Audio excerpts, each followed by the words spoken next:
MSI has stepped up its game by optimizing budget-friendly Intel 800 series motherboards to support China's first-ever DDR5 memory chips from CXMT. Meanwhile, the China-exclusive Core Ultra 5 230F CPU has been leaked on MyDrivers, showcasing a sleek new packaging design and some nice specs. And that's not all, as Minisforum has just dropped two new mini PCs, the UN150 and UN150P, both powered by Intel's Twin Lake CPUs, promising compact performance like never before. Stick around as we dive into these exciting Intel leaks because you definitely don't want to miss this.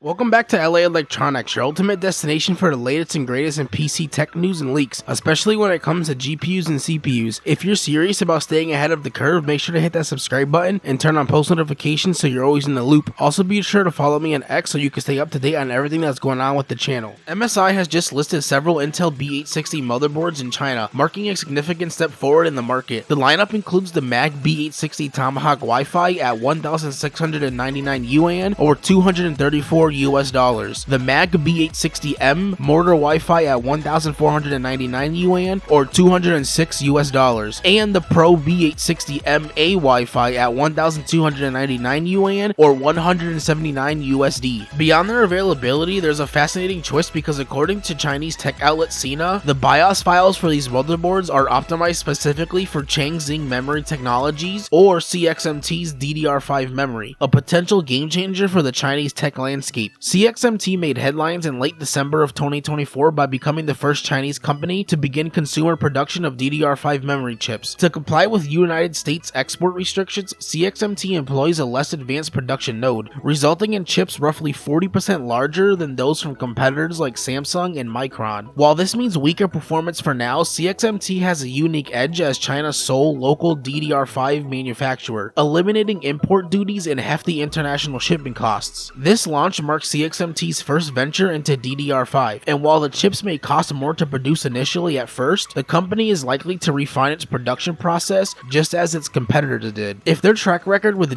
DDR4 is anything to go by, where CXMT undercuts Samsung's pricing by nearly 50%, then the future could bring more affordable DDR5 modules that are highly competitive. In fact, some of CXMT's DDR4 components are already cheaper than recycled memory chips, hinting at their aggressive pricing strategy. MSI's decision to optimize its budget-friendly motherboards for CXMT DDR5 signals confidence that the Chinese market will embrace this first-ever locally made DDR5 memory. The affordability focus aligns perfectly with these boards, catering to a market where price sensitivity often outweighs peak performance concerns. So what are your thoughts on MSI's move to optimize its Intel 800 series motherboards for CXMT's DDR5 memory? Do you think this signals a bigger shift in the global memory market? Share your opinions in the comments down below and don't forget to drop a like on this video. If you're loving the content and want to help keep it coming, consider buying me a coffee. Your support fuels each video, whether it's the latest tech news, detailed repair guides, or honest reviews. Every coffee you buy goes right back into the channel, helping me upgrade gear, improve the setup, and stay energized to bring you the best in PC tech news and leaks. Whether it's one coffee or a few, each $5 brew makes a huge difference, and I can't thank you enough for keeping this channel going strong. Your support truly means everything to me. Intel's China-exclusive Core Ultra 5 230F has officially made its debut online, with a leak on MyDrivers giving us an exciting first look at both the processor and its specs. This mid-range chip boasts a 10-core layout featuring 6 P cores and 4 E cores. With a maximum turbo frequency of 5 GHz, it's paired with a 65-watt TDP and a 24 MB cache, striking a balance between performance and efficiency. While this model stays consistent with the Arrow Lake S lineup, Intel has fine-tuned the core clock speeds and cache size to better suit the domestic market. What's really interesting is the redesigned packaging, as it's essentially a recolor of the original ARLS box, with minimal changes aside from the updated name and Chinese text. As for the price, the Core Ultra 5 230F is listed at 1,999 yuan on JD.com, which translates to just 275 US dollars, making it one of the most affordable Arrow Lake S CPUs available. Unfortunately, global availability remains a mystery, as this CPU is currently limited to only China. What are your thoughts on the Core Ultra 5 230F and its new packaging design? Let me know in the comments down below, and don't forget to smash that like button. Mini Minisforum has unveiled two new affordable mini PCs, the UN150 and UN150P, powered by Intel's latest N100 and N150 CPUs. While these aren't the first system to feature these processors, as B-Link and Ace Magic introduced similar models in December of last year, Minisforum aims to stand out with its sleek, compact designs. The UN150 comes in a modern black chassis, while the UN150P features a stylish silver finish, both designed to fit seamlessly into most spaces. What sets these Minisforum Mini PCs apart is their innovative cold wave cooling system, designed to keep the Intel N100 and N150 CPUs running at optimal performance while maintaining a whisper quiet operation. Additionally, the connectivity options are a standout feature, as both models have two USB 3.2 Gen 1 Type A ports, one USB 3.2 Gen 1 Type C port, two USB 3.2 Gen 2 Type A ports, two HDMI ports, a 2.5 gig Ethernet port, and a micro SD card slot. This extensive setup allows for 3 display outputs at once, making these mini PCs a solid choice for multitasking. For wireless connectivity, both models support Wi-Fi 6 and Bluetooth 5.2. On the hardware side, these devices support up to 16 gigabytes of DDR4 RAM in a single channel configuration, and up to 3 terabytes of storage. The UN100 is available in 2 variants, one with a 256 gigabyte SSD for $179 and a 512 gigabyte SSD option that's already sold out. Meanwhile, the UN150P, which only features a 512 gigabyte SSD, is currently priced at $219 on the official Minisforum store. With compact designs, impressive cooling, robust connectivity, and competitive pricing, the Minisforum are compelling options in the mini PC market. What are your thoughts on Minisforum's new offerings? Share your opinions in the comments below. If you enjoyed this video, don't forget to smash that like button, as it really helps out. Want to dive deeper into Intel's recent struggles like their revenue losses, falling stock prices, losing ground in the AI race, and more? Then click the card in the top right corner to check out my previous video where I break it all down in detail. If you love content like this, make sure to hit that subscribe button and turn on post notifications so you never miss out on the latest tech leaks and news. Thanks a ton for watching, and I'll catch you in the next video. Peace out.